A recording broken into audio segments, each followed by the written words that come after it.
ዛሬ አላህ ካዘነላቸው ውጭ አብዛኞቻችን አኺራ ረስተናል።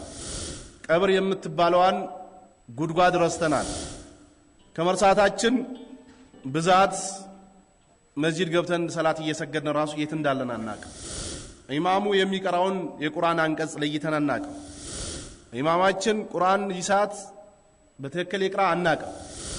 ስንት ረካ ይሰገድ አናውቅም። አብዛኞቻችን አላህ ካዘነላቸው ውጭ አማ ነብዩ አለይሂ ሰላቱ ወሰላም ለቢላል ያ ቢላል አሪሂና ቢሰላት ይሉት ነበር።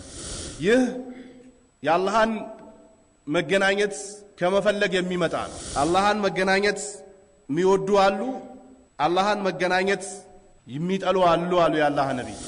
እናታችን አይሻ ያ ነብይ አላህ አከራየቱል መውት አለቻቸው። ሞትን መጥላት ነው እንዴ ከአላህ ጋር መገናኘት መጥላት ብሎ ማለት ስትላቸው ላሉ ነብዩ አለይሂ ሰላቱ እሱ አይደለም አሉ። ሞትማ ለማን ይቀራል? ጠላን ወደድነው ፈለግነው አልፈለግነው በቃኛልን አላልን ሁሉም መሞትን አይፈልግም። ህፃናቶችም መሞት አይፈልጉም። ከመጀመሪያው ህፃንነታቸው ደግሞ ወደ ጉርምስና ገብቶ ሌላኛው ህፃንነቱን ካን የተመለሱ ሽማግሌዎች መሞት አይፈልጉም። በል ተጨንቆም ዱዓ ሲያደርጉ ይሰማሉ። ብታቆየኝ የምትጎዳው የለም አቆየኝ፣ ብትወስደኝ የምትጠቀመው የለም እድሜን ገፋ ገፋ አድርግልኝ እያሉ ዱዓ የሚያደርጉ ሰዎች አሉ።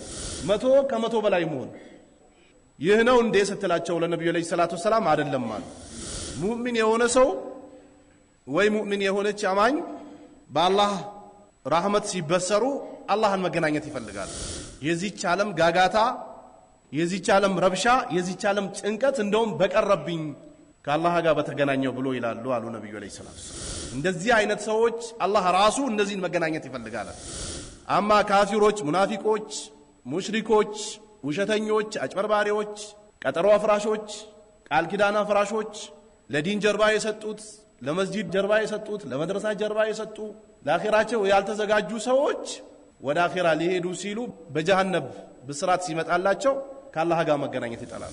አላህም ከእንደዚህ አይነት ሰዎች መገናኘት አይፈልግም። ይሄ ነው አሏት ነብዩ አለይሂ ሰላቱ ሰላም ለእናታችን አይሻ።